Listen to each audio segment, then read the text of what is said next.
everyone, welcome back to my channel. In this video, I'm going to share with you my personal experience, how I was able to pass my learner permit knowledge test. So, disclaimer, this is based on my personal experience, okay? For a person like me who doesn't drive in the Philippines, like I have zero knowledge about driving. So, since I moved here in Australia, I realized that I really need to learn how to drive. I want to be more independent. Like, I can run errands on my own. I can go on places that I want to go because I don't drive yet. Our current setup is a husband needs to drop me off in the workplace and then pick me up later. So the thing is, I work 8 a.m. to 4 p.m. and he works 8 a.m. to 4:30 p.m. every day. Sometimes I have to go home early because work is done early, so I have to catch an Uber. So we all know that Uber is not cheap here in Australia. Hubby is finishing 4:30 p.m. So if I finish 4, I need to wait for him another 30 minutes or 40 minutes for him to pick me up, which is like a bit hassle also because I'm gonna be all alone in the car park waiting for him because everyone already go home, right? So the public transportation here in Australia is actually good, but the thing is, it's gonna take you a while before you can get into your destination. So my work from home is only like 15 minutes drive, but if I'm going to take the public transportation, it's gonna take me like 1 hour and 32 minutes to get there. So it's not really convenient to catch up public transportation going to work. So that's why I really need to learn how to drive. I cannot get behind the wheels without a learner permit card. So I need to pass the learner permit knowledge test first. That the things that you need to know is actually in the website. I'm going to share with you first my experience during my first take. So yeah, the first time I failed. So I'm going to share you also why I failed the first time.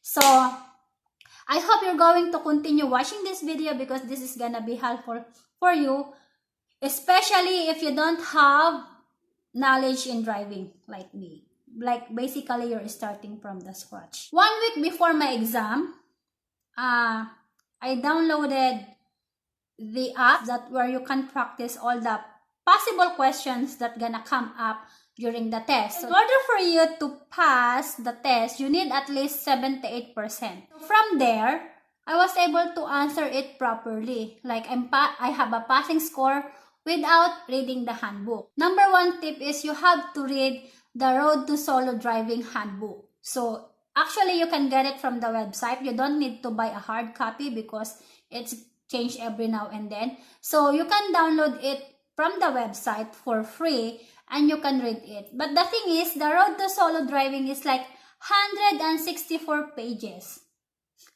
For me, it's like it's too much to read. So I was like, okay, I'm gonna read it for the sake of reading it without actually analyzing it or studying it. So if you're watching this video, you can avoid the same mistake that I did. So you have to read the Road to Solo Driving Handbook. That is the only way you can pass the exam because all of the questions from the actual test will actually come up from that book. So for the apps and the practice test online, it's a good help also because at least you have idea how it's gonna work answering the question on the actual test. But then I'm telling you, do not depend on it because not all of the questions that gonna come up on the actual test is from the apps and the practice test. So every questions is from the handbook. So, and one thing more, even it's from the handbook, most of the questions are situational. So actually, one of the things that I think I made a mistake is like the very first questions during my actual test is not like exact word that is from the handbook. So that one I think is the one of the reason why I panicked and I worried too much. I was like, oh Lord, this is not in the apps. This is not in the practice test. So how I'm going to answer this one? For the first take, I failed and I really feel bad about it. So I don't know how I'm going to tell my husband about it actually. So I was like, oh Lord, I failed. So what I'm gonna do now? What I'm gonna do now? So I felt so stupid. I felt so bad about it. And I'm not happy about it. But what can I do? I failed. And then the supervising person who assisted me during that issue, he was like, you only needed one right answer for you to pass. So I got 73%. So she's saying, if I got one question right, I should have passed the first time. But I didn't. So, sad life. Because I'm gonna take it for the second time. So I have to book again.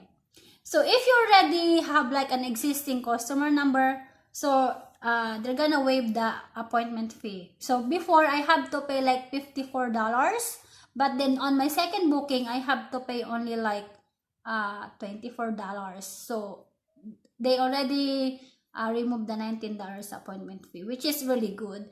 And then because of COVID again, so the booking center that near my place is fully booked. In Hoppers Crossing in Warrior Beach, fully booked. So I have to look for another testing center that I can book. And then testing center in Richmond, which is near in the city, they're taking bookings already. So I book it, and then so from November, I was able to book a slot that is for February 2021. So imagine the waiting.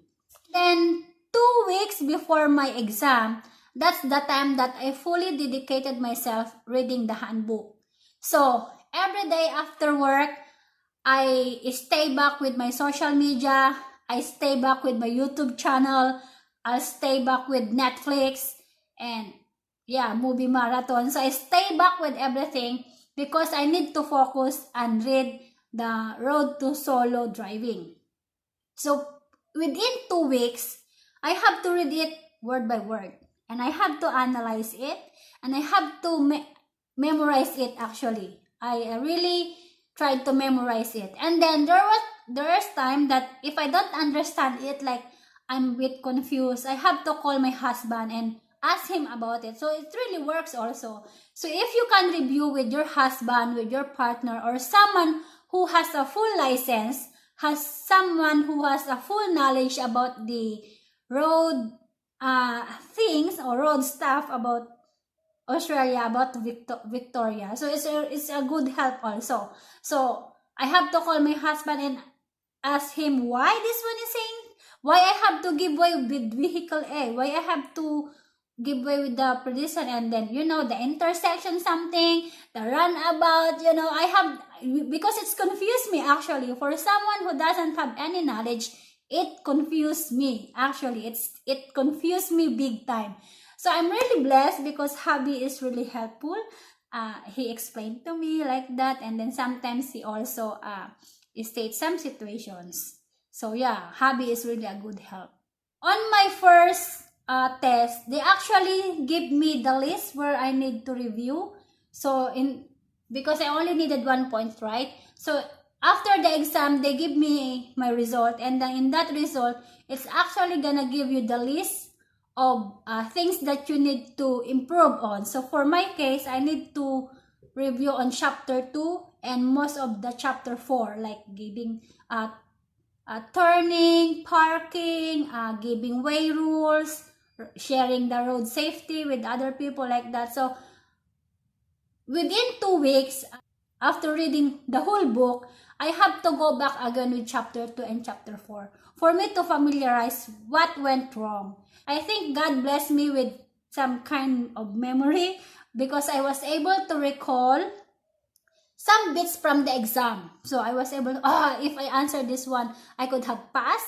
If I got this one, I could have passed. So yeah, so I'm thankful that God is refreshing my memory about my first exam. And then 2 days before my exam, I stopped reading.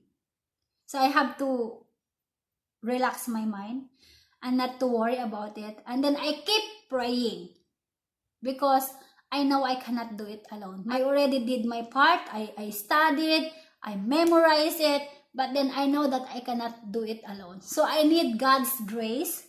I need God's wisdom and His guidance for me to actually pass the test.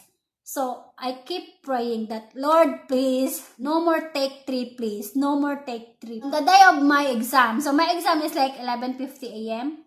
in the city. So I came with my hubby so he can drop me off in the train station before going to his work. So I'm in the city already for 8 a.m. So it's really early. So I'm in the park alone, praying, talking to God. When I go to the testing center, so they same procedure for the first time. They're gonna take your application. You have to present proof of identification, and then you have to sit down and wait for your turn.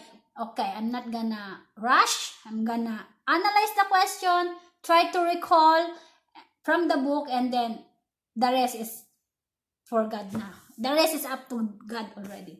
So if you think you need an interpreter during your test, you have to tell to the customer service that you need an interpreter. But for me, because I studied the handbook in English, so I have to take it in English, or else it's gonna confuse me, right? So you sit in the computer, there's like instruction there. So if you want to wear the headset, you can wear it.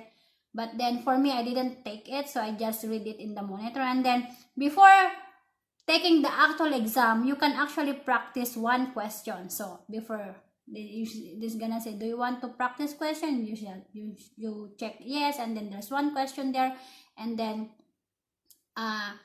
you can proceed for the actual test.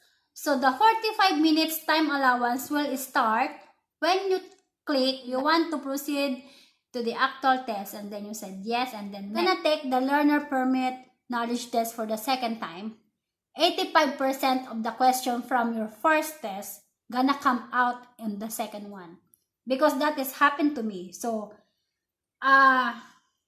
this is based on my personal experience. So 85% of the question is in there, and because God gave me some kind of memory with that one, so I was able to remember of it. During the whole test, I think I have 3 unsure answers. So I'm still safe, right? I still took it like for 10 minutes. It's really quick. 10 minutes and then I'm done. So when I'm done, I have to raise my hand and tell the supervisor that I'm done already. And she said, is this your first time getting a license? I was like, yeah. And then, wow, you did well. You got 94%. I was like, so meaning I passed? Of course you passed! And I literally screamed inside the testing center. I was like, wow, thank you, Lord! I asked her again, so did I pass? And she said, of course you passed! 94% is a really good score. And I was like, oh, thank you, Lord, because you know what? This is my second time actually, so I'm really, really nervous if I'm gonna pass it or not. And then she said, well, congratulations, you did well, you passed. And I was like, oh my goodness, thank you, Lord. It is a relief that finally I passed it. So and then she said, okay, if you can wait in the bench, and then someone's gonna call your name for photo capturing for your license. I was like, okay. So they give me my result, and that in that result it says successful 94%, and then they also give it there where are the things that I need to improve on. So in my test result, I still need to work on Chapter 4, which is giving way rules and sharing the road safely. So maybe those are the 3 questions that I'm not sure how to answer it. And then, yeah, so I passed it. So I went for photo capturing, and then they asked me if everything is correct, all the information is correct. Asked me if I can pay it for, if I have my card to pay it for. And then, yeah, I have to pay. It's like $25. And it's gonna take like 15 business days.